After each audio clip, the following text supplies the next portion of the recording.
இந்த கும்பராசிக்காரங்களுக்கு பார்க்கும் பொழுது அவங்களுக்கு ஒரு 5 வருடமாகவே ஏழரை சனி நடந்துட்டு இருக்குங்க. 5 வருடமா ஏழரை சனி நடக்கிறது. ஏழரை சனியில் 12ஆம் இடத்துல சனி பகவான் இருக்கும்போது விரைவு சனியில் நிறைய இழப்புகள் வந்திருக்கும். நம்பிக்கை துரோகங்கள், உறவுகளால் நட்புகளால் தேவையற்ற வீண் பிரச்சனைகள் வந்திருக்கும். அதே நேரத்தில் எல்லா வகையிலுமே நிறைய தடைகள் பிரச்சனைகள் அனுபவிச்சிருக்கும். அதே நேரத்தில் ஜென்ம சனி நடந்திருக்கும் பொழுது தேவையற்ற மனக்குழப்பங்கள், யாரை நம்புறது அப்படின்றது, ஏன்னா எல்லாருமே நம்பிக்கை துரோகம் பண்ணுவாங்க. யார் நல்லவங்க யார் கெட்டவங்க அப்படின்ற மாதிரி குழப்ப நிலையிலே இருந்திருப்பாங்க. இப்போ அவங்களுக்கு வாக்குச்சனி நடக்க போகுது. வாக்குச்சனியில் எப்படி இருக்கும் அப்படின்னு பார்க்கும்போது குடும்பத்தில் தேவையற்ற வீண் வாக்குவாதங்களை இந்த காலகட்டத்தில் தவிர்க்கிறது நல்லது. யாரையும் பகைத்து கொள்ள வேண்டாம். எந்த விஷயத்தையும் நாசுக்காக கையாளணும்.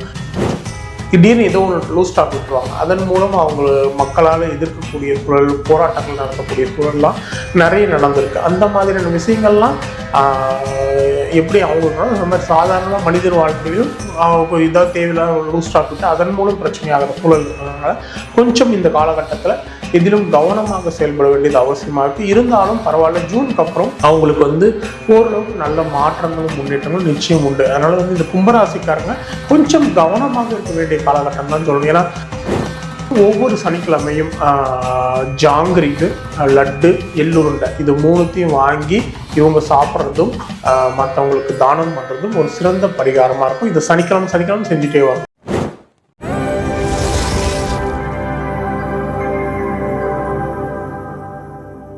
இந்த கும்பராசிக்காரங்களுக்கு பார்க்கும் பொழுது அவங்களுக்கு ஒரு 5 வருடமாகவே ஏழரை சனி நடந்துட்டு இருக்குங்க. 5 வருடமா ஏழரை சனி நடக்கிறது. ஏழரை சனியில் 12ஆம் இடத்துல சனி பகவான் இருக்கும்போது விரைவு சனியில் நிறைய இழப்புகள் வந்திருக்கும். நம்பிக்கை துரோகங்கள், உறவுகளால் நட்புகளால் தேவையற்ற வீண் பிரச்சனைகள் வந்திருக்கும். அதே நேரத்தில் எல்லா வகையிலுமே நிறைய தடைகள் பிரச்சனைகள் அனுபவிச்சிருப்பாங்க. அதே நேரத்தில் ஜென்ம சனி நடந்திருக்கும் பொழுது தேவையற்ற மனக்குழப்பங்கள், யாரை நம்புறது அப்படின்றது, ஏன்னா எல்லாருமே நம்பிக்கை துரோகம் பண்ணுவாங்க. யார் நல்லவங்க யார் கெட்டவங்க அப்படின்ற மாதிரி குழப்ப நிலையிலே இருந்திருப்பாங்க. இப்போ அவங்களுக்கு வாக்குச்சனி நடக்க போகுது. வாக்குச்சனியில் எப்படி இருக்கும் அப்படின்னு பார்க்கும்போது குடும்பத்தில் தேவையற்ற வீண் வாக்குவாதங்களை இந்த காலகட்டத்தில் தவிர்க்கிறது நல்லது. யாரையும் பகைத்து கொள்ள வேண்டாம். எந்த விஷயத்தையும் நாசுக்காக கையாளணும். பொருளாதாரங்களில் ஏற்றத்தாழ்வுகள்லாம் வர வாய்ப்பு இருக்கிறதுனால கொஞ்சம் இதிலும் எச்சரிக்கை உணர்வுடன் செயல்படுறது நல்லது. அதே நேரத்தில் இவங்களுக்கு தேவையான சேமிப்பை அந்த விஷயத்தில் கொஞ்சம் கவனமாக இருக்க வேண்டியது அவசியமாக. தேவையற்ற வீண் விரயங்கள் எல்லாம் தவிர்க்க வேண்டியது அவசியமாகும். பேச்சில் ரொம்ப கவனமாக இருக்கணுங்க. ஏன்னா பேச்சில் இவங்க தேவையில்லாத வார்த்தைகளை பேசி அதன் மூலம் தேவையற்ற வீண் பிரச்சனைகள்லாம் வரும். சில அரசியல்வாதிகள்லாம் பார்த்தீங்கன்னு வச்சுக்கோங்களேன், திடீர்னு ஏதோ ஒன்று லூஸ் ஸ்டாக் விட்டுருவாங்க. அதன் மூலம் அவங்க மக்களால் எதிர்க்கக்கூடிய சூழல், போராட்டங்கள் நடத்தக்கூடிய சூழல்லாம் நிறைய நடந்திருக்கு. அந்த மாதிரியான விஷயங்கள்லாம் எப்படி அவங்களுக்கு இந்த மாதிரி சாதாரணமாக மனிதர் வாழ்க்கையிலையும் அவங்க இதாக தேவையில்லாத லூஸ் ஸ்டாக் விட்டு அதன் மூலம் பிரச்சனையாகிற சூழல் இருக்கிறதுனால கொஞ்சம் இந்த காலகட்டத்தில் இதிலும் கவனமாக செயல்பட வேண்டியது அவசியமாக இருக்குது. இருந்தாலும் பரவாயில்ல, ஜூனுக்கு அப்புறம் அவங்களுக்கு ஓரளவுக்கு நல்ல மாற்றங்களும் முன்னேற்றங்களும் நிச்சயம் உண்டு. அதனால இந்த கும்பராசிக்காரங்க கொஞ்சம் கவனமாக இருக்க வேண்டிய காலகட்டம் தான் சொல்லணும். ஏன்னா சில பேர் சொல்லுவாங்க ஏழரை சனி இந்த கும்பராசிக்காரங்களாம் பெரிய அளவு ஒன்றும் கெடுதல் பண்ணாது. ஏன்னா அந்த மாதிரி நீங்க கும்பராசிக்காரங்க சொல்ல மாட்டாங்க. கும்பராசிக்காரங்களுக்கு அவங்களுக்கும் ஏழரை சனியால பாதிப்புகள் ஏற்பட்டிருக்குங்க. நரசிம்மர் ஆஞ்சநேயர் வழிபாடு ரெகுலரா வச்சுக்கணும். கருப்புசாமி வழிபாடுன்னு ஒன்று இருக்கு. அந்த மாதிரி கருப்புசாமி வழிபாட்டையும் பண்ணும் பொழுது தேவையற்ற வீண் பிரச்சனையை குறைக்க முடியும். வியாபாரிகளுக்கு அப்படின்னா வியாபாரத்துல புதிய வியாபாரம் வச்சு இந்த காலகட்டத்தில் தவிர்க்கணும். அதே நேரத்தில் ஏற்கனவே வியாபாரம்னா அந்த விஷயத்தில் கொஞ்சம் கவனமாக செயல்படணும். செலவுகளை குறைப்பதற்கான வழிகளை யோசிக்கணும். உத்தியோகத்தில் இருக்கிறவங்களுக்கு அப்படின்னு பார்க்கணும், உயரதிகாரிகள் சக ஊழியர்கள் அனுசரித்து போறது நல்லது. யாரையும் பகைத்துக் கொள்ள வேண்டாம். எந்த விஷயத்தையும் நாசுக்காக கையாளணும். மாணவர்களுக்கு அப்படின்னு பார்க்கணும், கல்வியில் அதிக கவனம் செலுத்துறது நல்லதுங்க. தேவையில்லாத விஷயங்கள நட்புல இருந்து விலகி இருக்கணும். அன்றைய பாடங்கள் அன்றைய உடல் ஆரோக்கியத்தில் எதுவும் பிரச்சனைனா உடனடியாக மருத்துவரை பார்த்து அதை சரி பண்றதுக்கான வழிகளை மேற்கொள்ள வேண்டியது அவசியமாக இருக்கு. கலைத்துறையில் இருக்கிறவங்களுக்கு அப்படின்னு பார்க்கும்போது கலைத்துறையில் இருக்கிறவங்களுக்கு எந்த விஷயத்திலும் கொஞ்சம் கவனமாக இருக்கணும். தற்போது இன்னும் வாய்ப்புக்காக சரியா பண்ணும். புதிய வாய்ப்புகள் தாமதமாகலாம். சம்பள விகிதத்தில் கொஞ்சம் கவனமாக இருக்கிறது நல்லது. அரசியல்வாதிகளுக்கு தேவையில்லாத பேச்சுக்களை தவிர்க்கணும். மக்களை அணுகும் போது கவனமாக இருக்கணும். தலைமையை அனுசரித்து போகணும். சகாக்களை கவனமாக கையாள வேண்டியது அவசியமாக இருக்கு. இவங்களுக்கு எந்த மாதிரி பரிகாரங்கள் கை கொடுக்கும் சார்? இவங்களுக்கான பரிகாரம் அப்படின்னு பார்த்தோம் சார், இப்போ பார்த்தீங்கன்னா மார்ச் 2025 திருக்கணி ரீதியாக சனி பயிற்சி தொடங்கியிருக்கு அப்படின்ற மாதிரி. இப்போ 2026 சனி பயிற்சி அப்படின்ற மாதிரி தொடங்கியிருக்கு. அது என்ன சார் அர்த்தம்? இதுக்கு அதுக்கு என்ன வேறுபாடு? பொதுவாகவே பார்த்தோம்னா சனி பெயர்ச்சி அப்படின்றது வந்து 2.5 வருஷத்துக்கு ஒரு முறை தான் நடக்கும். சனி பகவான் வந்து ஒரு ராசியிலிருந்து இன்னொரு ராசி கடக்கிறதுக்கு எடுத்துக்கொள்ளக்கூடிய காலகட்டம் அப்படின்னு பார்த்தீங்கன்னா 2.5 வருஷம். ஏன் அப்படின்னா அவர் வந்து பூமியிலிருந்து மிக தொலைவில் கிரகம் இருக்கிறதுனால ஒரு ராசியும் கடக்கிறதுக்கு எடுத்துக்கூடிய காலகட்டம் இருக்கு. அதனால தான் அவர் நம்ம மந்தன் அந்த மாதிரிலாம் சொல்றோம். மந்தன்னா நிதானமானவர் அப்படின்ற மாதிரி. இப்போ பார்த்தோம்னா ஒரு ரீசெண்டா ஒரு சில நேரங்கள் இப்போ மட்டும் இதுக்கு முன்னாடி வந்து இந்த கொரோனா காலத்துல சனி பெயர்ச்சியில கொஞ்சம் டிலே வந்தது. எப்படின்னா பஞ்சாங்க ரீதியா 2 வகையான சனி பெயர்ச்சி இருக்குங்க. ஒன்று வாக்கிய பஞ்சாங்கம், இன்னொன்று திருக்கணித பஞ்சாங்கம். வாக்கிய பஞ்சாங்கம் அப்படின்றது என்னன்னா அந்த காலத்துல ரிஷிகள் முனிவர்கள் அவங்க வந்து வாக்கியத்துல பாடல்களா, இப்போ கிரகநிலை வந்து இந்த வருடத்துல கிரகநிலை இந்த மாதிரி இருக்கும்ட்டு ஒரு பாடல்களா ஒரு கணிதத்தை எழுதி வச்சாங்க.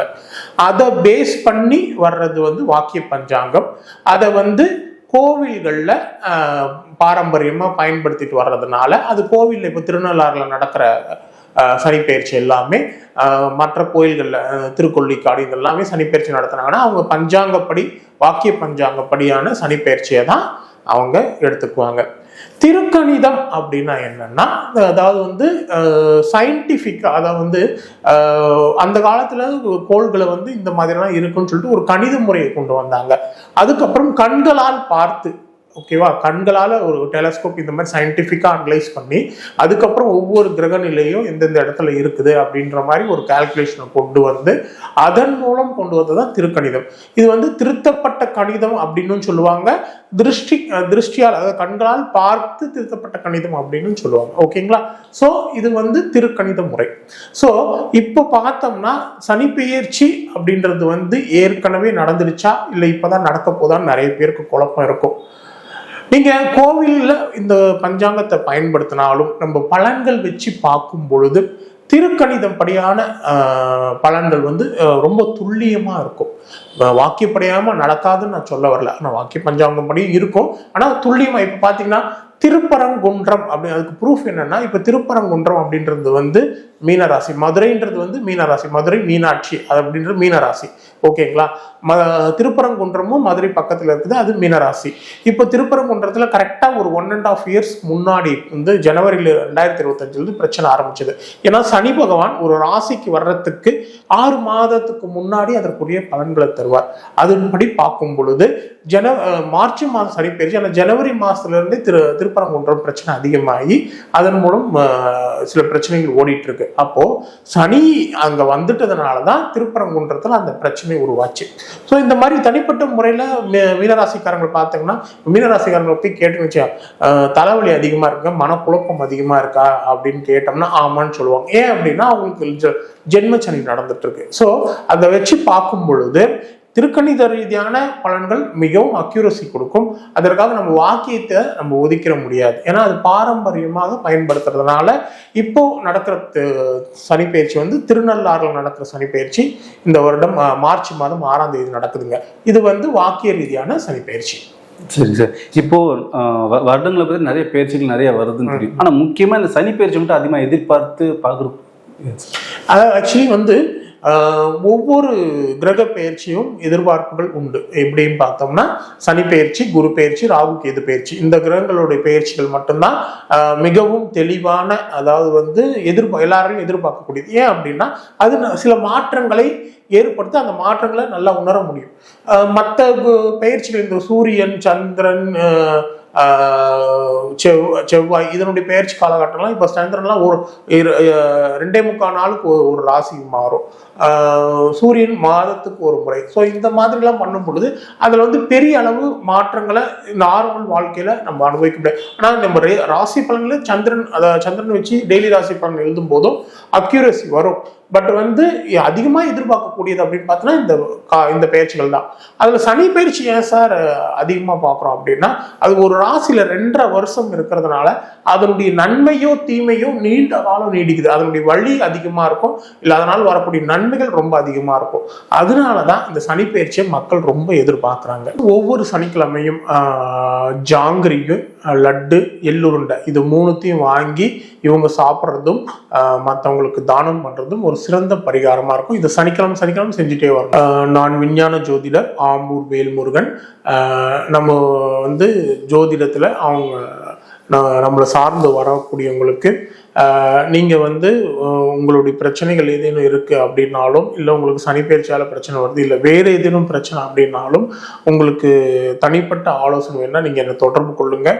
உங்கள் ஜாதகத்தை பார்த்து உங்கள் ஜாதகத்தில் உங்களுக்கு இருக்கிற பிரச்சனைகளுக்கு சரியான பரிகாரங்களும் மற்றும் உங்களுக்கு தேவையான உங்கள் வாழ்க்கையில் மிகப்பெரிய வெற்றிகளை அடையிறதுக்கு உங்களுக்கு அதிர்ஷ்ட ரத்தினங்கள் இது போன்ற ஆலோசனைகள் வேணும்னாலும் நீங்கள் என்னை தொடர்பு கொள்ளுங்கள். உங்களுக்கு அனைத்தும் வகையிலையும் உங்களுக்கு நன்மைகள் செய்து தரப்படும். அதே நேரத்தில் பரிகாரங்கள், துல்லியமான பரிகாரங்கள், உங்கள் ஜாதகத்துக்கு ஒரு விஷயத்துக்காக நம்ம காண்டாக்ட் பண்ணும்போது அதுக்கான பிரச்சனை என்ன, அதுக்கு என்ன மாதிரியான பரிகாரங்கள் அப்படின்றது வந்து மிகவும் அந்த பரிகாரம் துல்லியமான பரிகாரம். அதன் மூலம் உங்களுடைய பிரச்சனைகள் நிச்சயம் தீர்க்கப்படும்.